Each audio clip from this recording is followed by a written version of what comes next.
반가 안녕하세요. 박용덕입니다. 2023년 제34회 공인중개사 시험대비 모의고사 해설 강의입니다. 에듀윌 제1회 모의고사 마지막 시간입니다. 자, 31번부터 보도록 하겠습니다.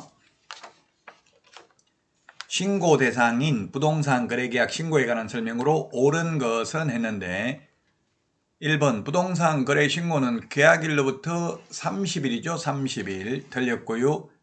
자, 그 다음에 개업공개사가 계약서를 작성했으면 반드시 개업공개사가 신고해야 됩니다. 그래서 X고요. 4번 국가 등이 일방 당사자인 경우에는 국가 등이 단독으로 부동산 거래 신고해야 됩니다. 자, 그 다음에 제주특별자치도의 서귀포시 제주시장도 등록 신고 관청에 해당됩니다. 5번이 정답이네요. 부동산 거래 신고하고 신고 필증을 받으면 부동산 등기 특별조치법 제3조 규정에 의한 계약서 검인을 받은 것으로 보고요. 그리고 농지법 제8조 규정에 의한 농지취득자익증명 받은 것으로 봅니다. 다음은 32번입니다. 틀린 것은 했는데 1번 주택임대차 신고 30일 이내에 해야 되고요. 2번 보증금 6천만원 초과 또는 30만원 초과 또는이니까 7천만원이니까 해야 되죠. 6천만원 초과됐으니까 또는입니다. 미시 아니고요. 따라서 2번이 틀렸습니다. 신고면 제외되는 게 아니라 신고해야 됩니다. 6천만원 초과 또는 30만원 월차임 30만원 초과하면 30일 이내에 신고해야 됩니다.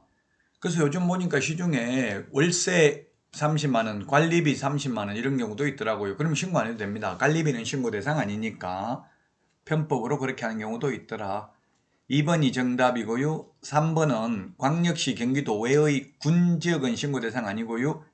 그 다음에 계약을 갱신하는 경우로서 보증금 및 차임 정감 없이 기간만을 연장하는 경우는 신고 대상에 해당되지 않습니다. 자, 그 다음에 계약 체결일 및 계약 기간은 임대차 신고사항에 해당한다. 이게 소위 임대차 3법이라고 해서 도입된 내용이죠. 2021년도에. 그래서 해마다 시험에 출제되고 있고요.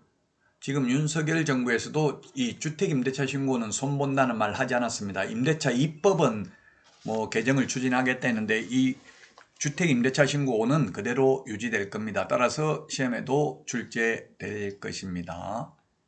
자, 다음은 33번이 되겠습니다. 33번. 외국인 특례입니다. 틀린 것입니다. 1번이네요. 1번이 정답이 되겠습니다. 구성원의 2분의 1 이상입니다. 초과가 아니고 2분의 1 이상, 임원의 2분의 1 이상, 자본금의 2분의 1 이상, 의결권의 2분의 1 이상을 외국인이 가지고 있으면 외국인 등에 해당됩니다. 그래서 1번이 틀린 정답이 되겠고요. 2번은 외국인 특례는 60일 이내 신고입니다. 단 교환계약, 증여계약은 특례가 적용되니까 60일 이내 신고고요. 매매계약은 특례가 적용되지 않기 때문에 30일 이내 신고해야 되고요. 매매는 특례가 적용되지 않기 때문에 우리나라 사람하고 똑같습니다.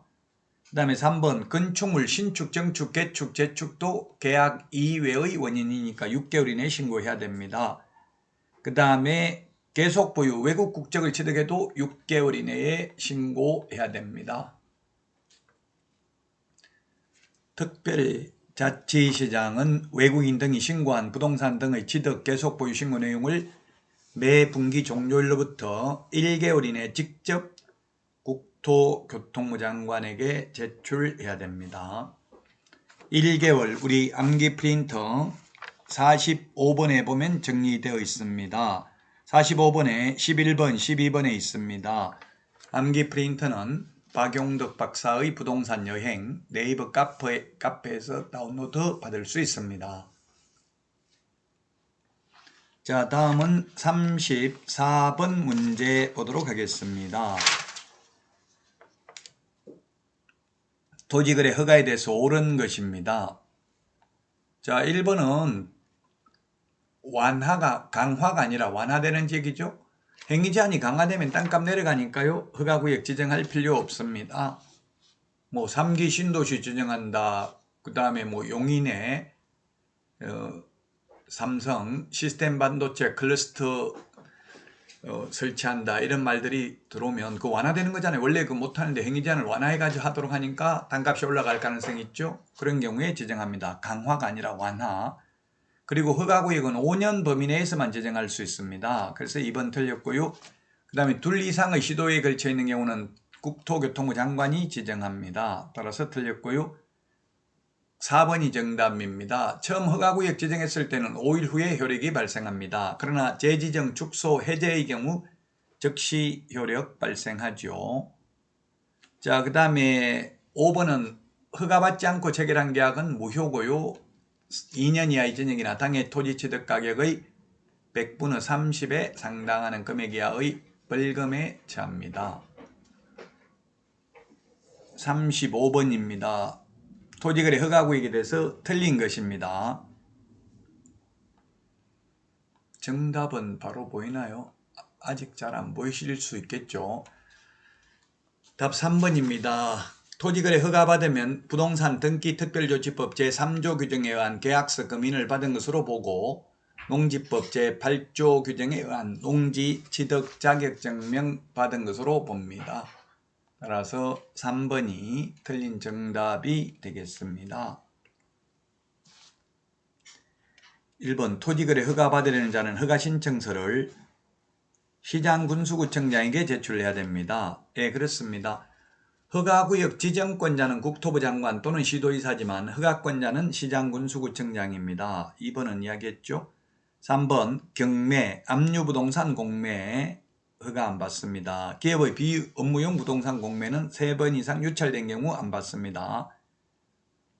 자, 그 다음에 5번 허가구역을 지정한 국토부 장관 또는 시도의사는 지정사유가 없어졌다고 인정되면 지체 없이 허가구역을 해제할 수 있는 게 아니라 하여야 합니다. 36번 문제 보도록 하겠습니다.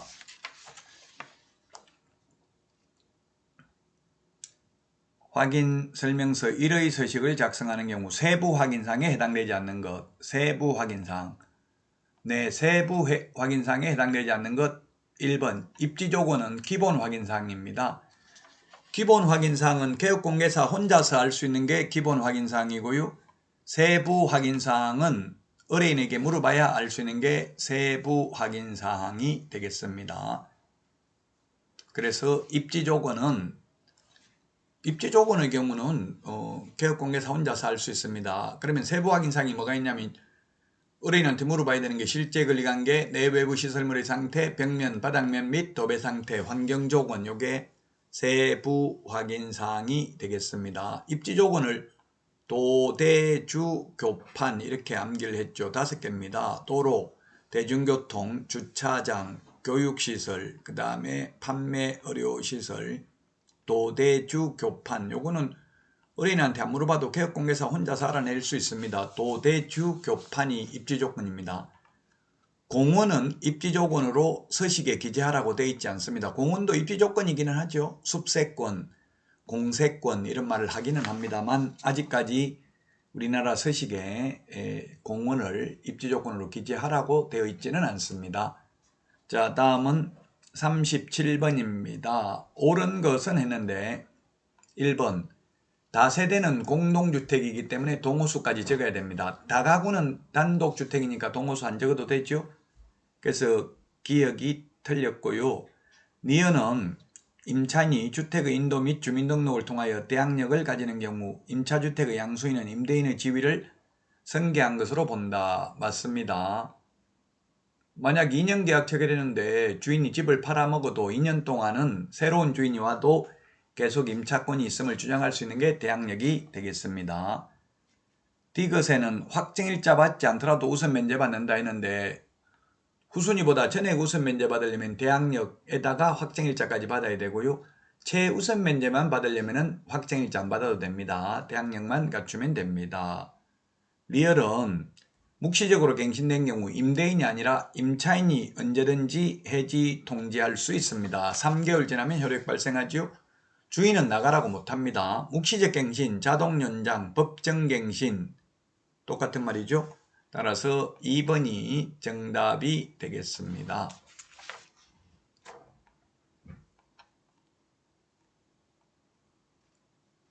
다음은 38번 문제입니다. 상가 건물 임대차 보호법에 대해서 틀린 것입니다. 1번 최단기 존속기간 1년인데 강행규정이지만 편면적 강행규정이기 때문에 임차인은 6개월 정했다면 유효함을 주장할 수 있습니다. 그러나 임대인은 주장할 수 없죠.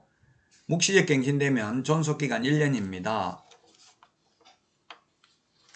상가의 경우 묵시적 갱신되면 1년이 되겠습니다. 주택은 묵시적 갱신되면 2년이죠. 2년 보장받죠. 그 다음에 3번이 상가의 경우 임대차 기간 끝나기 6개월 전부터 1개월 전까지입니다. 상가의 경우. 근데 주택은 6개월 전부터 2개월 전까지죠. 갱신 요구하면 정당한 사유 없이 거절하지 못합니다. 4번은 임차인은 대항력과 확정일자를 갖춘 경우 경매에 의해서 매각된 경우 임차 건물을 양수인에게 인도하지 않더라도 배당금을 받을 수 있다 했는데 없습니다. 배당금을 받으려면 빼줘야 됩니다. 건물 빼줘야 된다고요. 단 경매 신청을 하려면 건물 안 빼주고 또 경매 신청은 할 수 있습니다. 단 배당 받으려면 비워줘야 됩니다. 그래서 4번이 틀린 정답이 되겠습니다. 상가 건물 임대차 보호법 제5조 3항에 있습니다.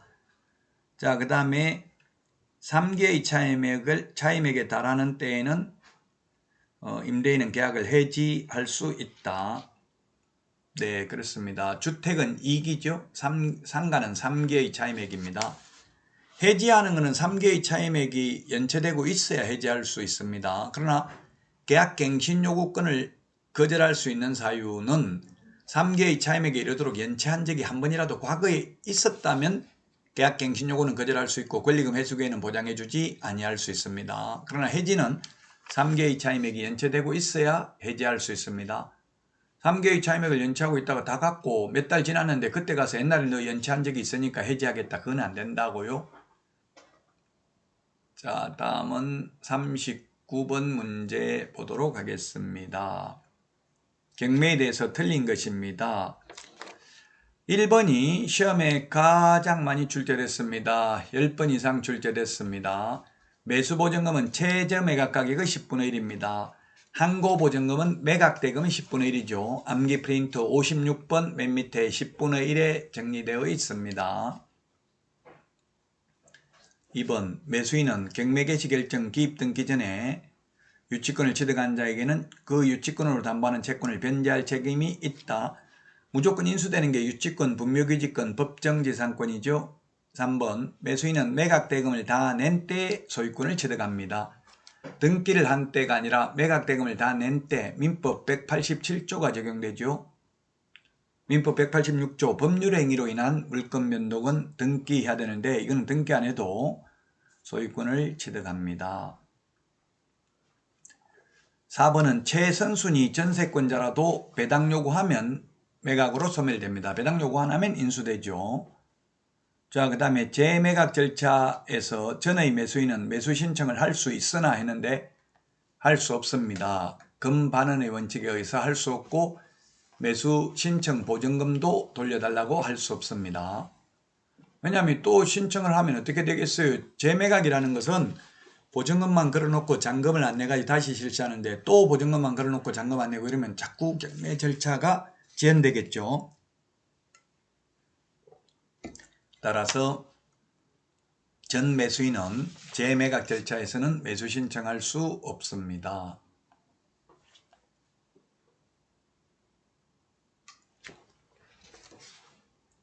(40번) 문제 보겠습니다. 매수 신청 대리인 등록 규칙에 대한 설명으로 틀린 것은 했는데 반드시 개업 공개사만 매수 신청 대리인 등록할 수 있습니다. 자격증 따가지고 나는 중개업 등록은 안 하고 매수 신청 대리인 등록만 하겠다는 것은 불가능합니다. 2번 원래 매수 신청 대리인 등록 중개업 폐업에 따라서 매수 신청 대리인 등록 취소된 경우는 3년이 지나지 않더라도 다시 등록할 수 있다. 예, 그렇습니다. 제지어서 등록 취소되는 게 아니잖아요. 스스로 중개업을 폐업해가지고 매수 신청 대리인 등록 취소된 경우는 3년 안 지나도 다시 중개업 등록을 했다면 매수 신청 대리인 등록도 할 수 있습니다. 기출문제 지문입니다. 답은 3번이 되겠네요. 매수 신청 대리의 범위에는 소송 대리는 안 됩니다. 명도소송, 항고소송, 배당이의소송, 기일 변경 신청 이런 것들은 변호사의 업무입니다. 그래서 소송 대리는 안 되고요. 단순히 서류 써내는 것, 서류 써내는 거, 보증금 대신 내주는 거, 보증금 대신 돌려받는 거 이런 것만 할 수 있습니다. 우리 암기 프린터 34번에 1번부터 7번까지 할 수 있는 것 적어놨습니다. 소송 대리는 안 된다. 자, 그 다음에 4번에 개업공개사는 매수 신청 대리를 함에 있어서 매각장소 또는 집행법원에 직접 출석해야 된다. 경매는 법원에 직접 출석해야 됩니다. 한국자산관리공사 공매는 캠코에서 하는 공매는 온비드를 통해서 전자입찰을 하지만 경매는 반드시 법원에 출석해야 됩니다. 개업공개사가 출석해야 됩니다. 소속공개사도 안 되고 임원도 안 됩니다. 법인의 경우 반드시 대표자가 출석해야 됩니다. 5번 매수 신청 대리에 관한 보수의 지급 시기는 약정이 없으면 매각 대금 지급 기한일입니다. 중개보수는 약정이 없으면 거래 대금 지급이 완료된 때 하면 됩니다. 문제가 아주 좋습니다. 기출문제의 유형이고요. 전부 다. 그리고 박스형 문제 이런 것들이 많이 출제되고 있으니까요. 꼭 여러분들이 숙지하셔서 틀린 것은 다시 한번 보셔서 실제 시험에서는 고득점으로 합격하기를 기원하며 다음 모의고사 해설 강의에서 찾아뵙도록 하겠습니다. 여러분 수고하셨습니다. 안녕히 계십시오. 안녕.